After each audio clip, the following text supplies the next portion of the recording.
नमस्कार साथियों, मैं रत्ना वोरा अहमदाबाद गुजरात से मेरे YouTube चैनल रत्ना वोरा बेबाक में आप सभी का बहुत बहुत स्वागत है। साथियों, जब तक ये वीडियो आपके पास पहुंचेगा तब तक भारत देश के 2024 के चुनावों की पहले चरण की मतदान पड़ चुका होगा। मेरा पूरा वीडियो देखने के बाद यदि आपको मेरा वीडियो पसंद आए तो आप इस वीडियो को इतना शेयर कीजिए ताकि बाकी के जो 6 चरण के मतदार हैं सभी मतदार अपना मन बना लें कि उन्हें किसी भी हालत में बीजेपी को वोट नहीं देना है और सही अर्थों में भारत देश में प्रजातंत्र स्थापित करना। तो साथियों, आज सबसे पहले मैं संविधान पे बात करूंगी। कमल पर बटन दबाने से पहले आपको याद रखना है कि क्या आप लोकतंत्र की हत्या तो नहीं करने जा रहे। कमल पर बटन दबाने से पहले आपको याद रखना है कि आपके बच्चों का भविष्य क्या होगा। कमल पर बटन दबाने से पहले आपको याद रखना होगा कि कहीं हमारा संविधान तो नहीं बदल जाएगा। और संविधान बदल जाने की बात मैं नहीं कह रही, परंतु भारतीय जनता पार्टी के ही नुमाइंदे या भारतीय जनता पार्टी जैसी सोच रखने वाले लोग कह रहे हैं। आपको इसका उदाहरण मैं देना चाहती हूँ कि सबसे पहले संविधान पर समीक्षा करने के लिए 2015 में जब बिहार के चुनाव होने वाले थे, उस समय मोहन भागवत जी ने कहा था कि संविधान की समीक्षा करनी पड़ेगी। उसके बाद 2022 में प्रधानमंत्री नरेंद्र मोदी के सलाहकार समिति परिषद के चीफ विवेक देबराय ने कहा था कि अब इस संविधान को बदल देने का समय आ गया है। भारतीय जनता पार्टी के कर्नाटक के राज्यसभा के पूर्व सांसद अनंत हेगड़े ने कहा कि हमें बहुमति चाहिए, 400 पार चाहिए, क्योंकि हम संविधान बदलना चाहते हैं। भारतीय जनता पार्टी की उम्मीदवार ज्योति मिर्धा जो राजस्थान से चुनाव लड़ रही हैं और एक अन्य उम्मीदवार लल्लू सिंह और एक अन्य उम्मीदवार अरुण गोविल ने अपने अलग अलग बयानों में कहा है कि हमें 400 पार चाहिए क्योंकि हम संविधान बदलना चाहते हैं। साथ ही प्रधानमंत्री नरेंद्र मोदी ने कहा था कि हमारे तीसरे कार्यकाल में हम कुछ बड़ा करना चाहते हैं। समझदार को इशारा काफी है, इसलिए कमल पर बटन दबाने से पहले हमें सोचना होगा कि हमारे संविधान के साथ कहीं कोई खिलवाड़ तो नहीं करने जा रहे ये लोग।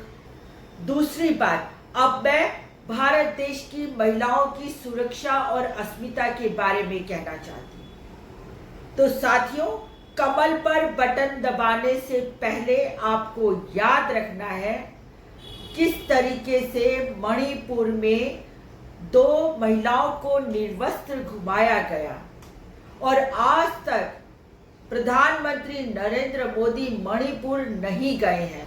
कमल पर बटन दबाने से पहले आपको याद रखना होगा कि किस तरीके से गुजरात में बिल्किस बानो के बलात्कार के आरोपी तब वो गर्भवती थी और उसकी एक 3 साल की छोटी सी बच्ची जिसको पटक पटक के मार डाला इन लोगों ने और उसके परिवार के अन्य लोगों की हत्या की। ऐसे 11 नराधमों को भारतीय जनता पार्टी की गुजरात की सरकार ने गुजरात से ठीक इलेक्शन से पहले उनकी कारावास की सजा पूरी होने से पहले छोड़ दिया। इतना ही नहीं, जब वह जेल से वापस आए तो उनका फूलहार करके स्वागत किया गया, मिठाइयां खिलाई गई, जैसे उन्होंने कोई बहुत बड़े शौर्य का काम किया। कमल पर बटन दबाने से पहले आपको याद रखना होगा कि हमारे देश की ओलंपिक मेडल विजेता बेटियां जिन्होंने भारतीय जनता पार्टी के ही सांसद बृजभूषण शरण सिंह के सामने यौन शोषण का आरोप लगाया, और उन्हें कोई राहत नहीं मिली, यहाँ तक कि एफआईआर कराने के लिए भी सुप्रीम कोर्ट का सहारा लेना पड़ा। और बाद में किस तरीके से आंदोलन करती हुई बेटियों को पुलिस वालों ने वहां से हटाया और उनको डिटेन किया। कमल पर बटन दबाने से पहले आपको कठुआ, उन्नाव, हाथरस, बनारस हिंदू यूनिवर्सिटी, अंकिता भंडारी और तमाम उन बेटियों को याद करना होगा कि जिन्हें इन्हीं भारतीय जनता पार्टी के लोगों ने बलात्कार किया, बेरहमी से मार दिया, उनकी हत्या की। और साथ ही आपको याद रखना होगा कि गुजरात में इन्हीं के एक उम्मीदवार पुरुषोत्तम रूपाला ने क्षत्रिय समाज की बहन बेटियों को लेकर जो बात करी, उसकी वजह से कितना आंदोलन हुआ। उनकी जो मांग थी कि आप क्षत्रिय रूपाला की टिकट काट दीजिए, पर नहीं काटी और फिर भी उसे उम्मीदवार जारी रखा। तो आपको याद रखना होगा कि महिला अस्मिता, महिला सुरक्षा, महिलाओं के साथ न्याय, ये सिर्फ खोखली बातें हैं। नरेंद्र मोदी जी सिर्फ और सिर्फ लफाजी करते हैं, परंतु ना तो उन्हें महिलाओं की इज्जत, आबरू, अस्मिता की पड़ी है, ना ही उन्हें महिलाओं की भावनाओं की पड़ी है। तीसरी बात, मैं अपने देश के जो दलित है, आदिवासी है, पिछड़ा है, उनके बारे में बात करना चाहती हूँ। जब से मोदी सरकार पिछले 10 सालों से केंद्र में आई है, तब से दलितों की और आदिवासियों की स्थिति बद से बदतर हो गई है। आज दलित समाज का युवक घोड़ी पे चढ़ के अपनी बारात नहीं निकाल सकता, घुड़सवारी नहीं कर सकता, गॉगल्स नहीं पहन सकता, रजवाड़ी मोजड़ी नहीं पहन सकता, घड़े में से पानी नहीं पी सकता, नदी में जाके नहा नहीं सकता। उसकी क्या दुर्दशा की है भारतीय जनता पार्टी के कार्यकर्ताओं ने, ये आपको याद रखना होगा। और साथ ही आपको याद रखना होगा कि इन तमाम घटनाओं पे आज तक नरेंद्र मोदी चुप रहे, उन्होंने एक आवाज नहीं उठाई। कमल पर बटन दबाने से पहले आपको याद करना होगा कि गुजरात में ऊना में कुछ युवाओं को अर्धनग्न करके गाड़ी के साथ बांधकर पूरे बाजार में घुमाया गया और उनके साथ अमानवीय वर्तन किया गया, और तो और लाठियों से और बेल्ट से उनकी पिटाई की गई। कमल पर बटन दबाने से पहले आपको याद रखना होगा कि किस तरीके से मध्य प्रदेश में एक भारतीय जनता पार्टी के कार्यकर्ता ने आदिवासी युवक के मुंह पर और उसके माथे पर पेशाब किया। कमल पर बटन दबाने से पहले आपको ये सारे वाकयात याद करने होंगे। कमल पर बटन दबाने से पहले आपको याद रखना होगा कि आदिवासियों की जल, जंगल, जमीन वाली संपदा किसी और ने नहीं, परंतु भारतीय जनता पार्टी के जो कॉर्पोरेट परिवार है, उन्होंने कब्जा जमा के रखी हुई है। तो साथियों, कमल पर बटन दबाने से पहले आपको दलित और आदिवासियों के साथ जो भारतीय जनता पार्टी के कार्यकाल में अत्याचार हुए हैं, उनको याद रखना होगा। अब मैं बात करना चाहूंगी हमारे देश के जो अल्पसंख्यक वर्ग है, उनके साथ पिछले 10 साल में कितना अन्याय, कितना अत्याचार, कितना अमानुषिक व्यवहार, कितना भेदभाव, उनको किस तरीके से डरा के रखा गया है, उसके बारे में बात करूं। कमल पर बटन दबाने से पहले आपको याद करना होगा कि किस तरीके से भारत देश के प्रधानमंत्री होते हुए उन्होंने कश्मीर फाइल जैसी एक वाहियात, एक दरिंदगी और भाईचारा को खत्म करने वाली फिल्म को प्रमोट किया। और प्रमोट करने के साथ साथ उन्होंने बोला था कि ऐसी सच्चाई लोगों के बीच में आनी चाहिए। तो मैं पूछती हूँ कि 2002 के दंगों की सच्चाई भी तो लोगों के बीच में आनी चाहिए ना। 2002 के दंगों पे बनी मूवी परजानिया भी तो लोगों को दिखानी चाहिए, जिसमें आपके सबके जो कारनामे हैं वो खुल के सामने बताए गए हैं। तो साथियों, कमल पर बटन दबाने से पहले आपको सोचना होगा कि किस तरीके से देश का जो अल्पसंख्यक समाज है उसको डराया जा रहा है, धमकाया जा रहा है। वो अगर सार्वजनिक सार्वजनिक तौर पे नमाज पढ़ता है तो किस तरीके से एक पुलिस वाला उनको लात मारता है और उसके वीडियो वायरल करता है, तो कमल पर बटन दबाने से पहले आपको वो वीडियो याद करना होगा। कमल पर बटन दबाने से पहले आपको याद करना पड़ेगा, गुजरात के खेड़ा में कुछ मुस्लिम युवकों को पुलिस ने खंबे से बांधकर उनको पीटा। ये वीडियो भी वायरल हुआ और आपको याद करना पड़ेगा। कमल पर बटन दबाने से पहले आपको याद करना पड़ेगा किस तरीके से जयपुर एक्सप्रेस में एक जॉम्बी बना पुलिस वाला जिसने 4 लोगों की हत्या कर दी अपनी ही रिवॉल्वर से, और उसमें एक मुस्लिम और एक उनका सीनियर भी था। तो कमल पर बटन दबाने से पहले आपको याद करना पड़ेगा कि किस तरीके से भारतीय जनता पार्टी का आईटी सेल, व्हाट्सएप यूनिवर्सिटी, इनकी ट्रोल आर्मी देश के अंदर हिंदू मुस्लिम करने के लिए, जहर फैलाने के लिए लगातार अपने काम पे लगी हुई है।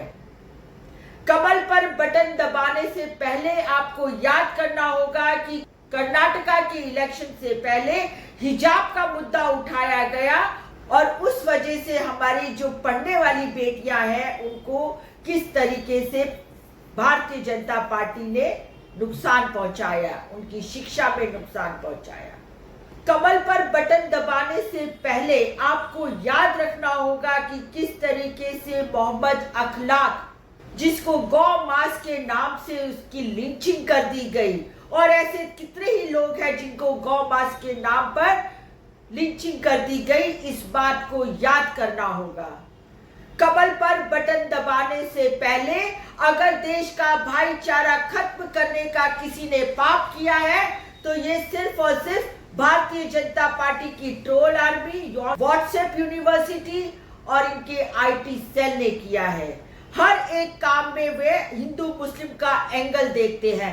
कमल पर बटन दबाने से पहले आपको फिलहाल में जो नरेंद्र मोदी जी ने भाषणों में कांग्रेस के न्याय पत्र को लेकर कहा कि इसके अंदर मुस्लिम लीग की बू आती है, मुस्लिम लीग दिखाई देता है, तो मैं कहना चाहती हूँ कि कमल पर बटन दबाने से पहले आपको याद करना होगा कि कहां और कब नरेंद्र मोदी जी ने हिंदू मुस्लिम करके देश की जनता को गुमराह करने का काम किया है। कमल पर बटन दबाने से पहले आपको याद करना होगा कि किस तरीके से सिर्फ और सिर्फ मुस्लिम घरों को टारगेट करके उनके ऊपर बुलडोजर घुमा दिया जाता है।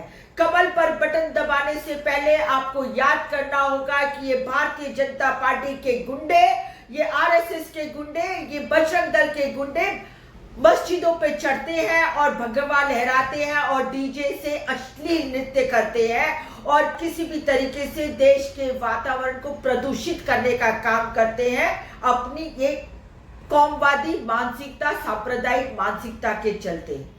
तो साथियों, कमल पर बटन दबाने से पहले आपको सोचना होगा कि क्या हमारे देश का भाईचारा, अपनापन, दलितों के साथ सम्मान या न्याय, महिलाओं की सुरक्षा और महिलाओं की अस्मिता क्या भारतीय जनता पार्टी के हाथों में सुरक्षित है या नहीं। साथियों, अब मैं बात करती हूं हमारे देश की सुरक्षा की। कमल पर बटन दबाने से पहले आपको याद रखना होगा पुलवामा में मारे गए हमारे 40 शहीदों को। इन 40 शहीदों को मारने के लिए 300 किलो जो आरडीएक्स इस्तेमाल किया, वो आरडीएक्स कहां से आया, उसका जवाब आज तक भारतीय जनता पार्टी की सरकार ने भारत देश की प्रजा को नहीं दिया है। साथ ही आपको याद रखना होगा कि जिस तरीके से सत्यपाल मलिक, जो उस समय जम्मू कश्मीर के गवर्नर थे, उन्होंने कहा था कि देश के जवानों को रोड के रास्ते से ना ले जाया जाए, परंतु इस बात के लिए भी नरेंद्र मोदी ने उन्हें मुंह बंद करने की हिदायत दी थी। तो आपको याद रखना होगा कि किस तरीके से हमारे देश के पुलवामा के 40 जवान शहीद हो गए। अरुणाचल प्रदेश और लद्दाख में 2000 किलोमीटर तक चीनी सेनाएं घुस आई हैं और तो और इसके बावजूद भी हमारे देश के 56 इंच की छाती कहने वाले प्रधानमंत्री नरेंद्र मोदी आज तक उन्होंने एक लाल आंख तक नहीं दिखाई। देश की सुरक्षा के लिए आपको कमल पे बटन दबाने से पहले सोचना होगा। तो साथियों, अभी 6 चरण बाकी हैं और हमें बहुत सोच समझ के 2024 का इलेक्शन लड़ना है। और ये 2024 विचारधाराओं का इलेक्शन है, कोई सामान्य इलेक्शन नहीं है। तो इसके साथ ही मैं अपना वीडियो यहीं समाप्त करती हूँ, क्योंकि ये वीडियो बहुत लंबा बनने वाला था, इसलिए मैंने इसे पार्ट्स में डिवाइड किया है। इसके बाद आप इसके अलग पार्ट्स भी देखेंगे।